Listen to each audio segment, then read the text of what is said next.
just finished my freshman year at RHS. I've been a part of District 196 schools now for 10 years, and I'm going to give you a glimpse today of what's actually going on inside these schools.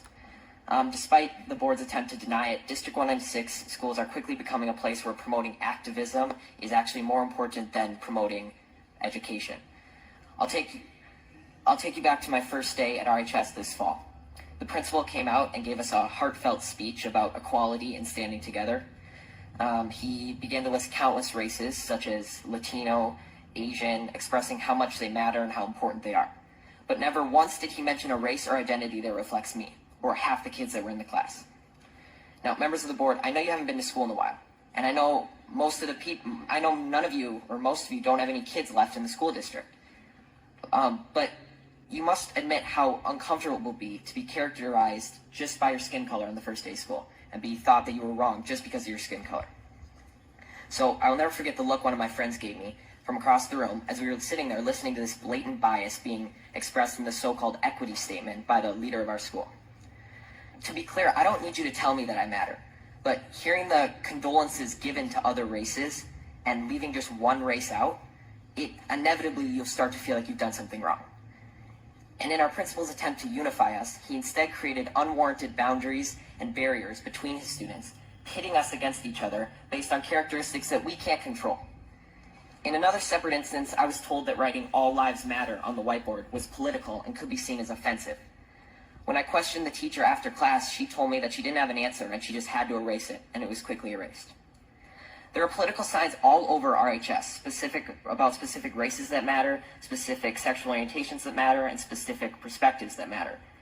But when I questioned the RHS administration about how these signs were political, they told me that they were supporting human rights. So when I questioned why the equity statement couldn't represent all students, they told me that to even ask that question was outlandish and offensive. And when I asked why that was, they told me, quote, "Whites have a pretty good situation right now," unquote. So is that not racism? Disregarding my question merely because of the color of my skin? To be honest, after enduring a year of the people in charge telling me that I'm a racist and I'm privileged and pointing out our irreversible differences, I've never noticed race more. And it's becoming the first thing I notice when I meet someone, which has never before been the case. RHS administration confidently told me that RHS students and staff are happy with their equity statement. But from my experience in talking with other students, this is not the case. I know many kids who disagree with their teachers, but they're too scared to stand up because they're worried that their grades will be docked and their learning experience will be affected. My honors government teacher, I'm not going to say his name, but he's mentioned that Democrats care more about all people while Republicans only care about themselves. And he's also inferred to us that socialism is better than democracy. He even had a statue of a socialist leader in his classroom. I've been told by a lot of kids that they just stay silent and adjust their schoolwork to reflect an acceptable opinion to secure a good grade. I've been approached by multiple teachers who have told me in private that they just want to say that they agree with me and they support me standing up, but they can't say it in front of the class for fear of being disciplined by the administration in some way or losing their jobs. There is clearly only one way to think in this district, and that is that they are teaching their kids to shut up if they don't agree. Now, members of the board, I want you to take a good look at yourselves in the mirror tonight and ask, are you really standing up for the equality of all people, or are you just pushing a damaging political ideology on our students?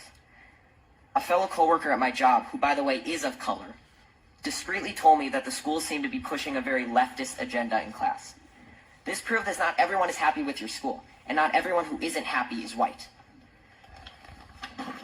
Now, due to all these instances I've mentioned and many more that I can't fit in this 5-minute speech, I've decided to leave this district and continue school on a private Christian school online.